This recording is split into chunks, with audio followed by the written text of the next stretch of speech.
Добър ден. Ключове за колата, документи. Имаме в момента ангажимент. Да не минаваме през същата процедура. Кажи ми... Изчакайте. Няма да те чакам. За 11 съм пуснал заявка.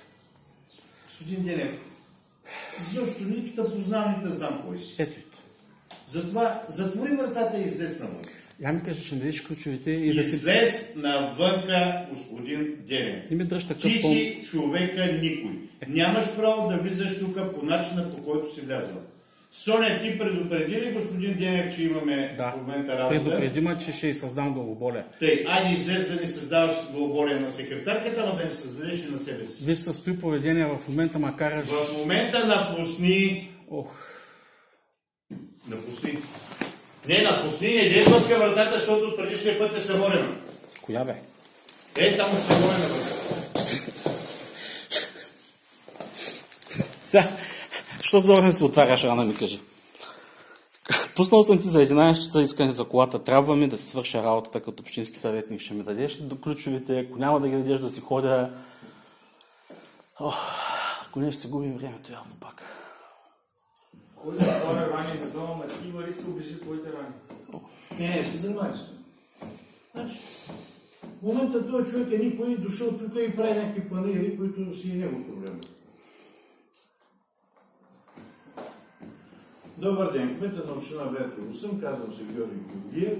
При мен в кабинета има един граждан, който на хълта влиза в момента, в който ние работим.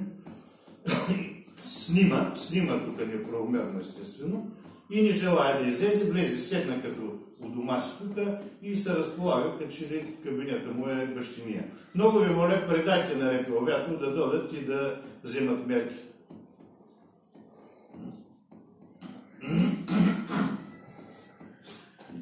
Да, чакай.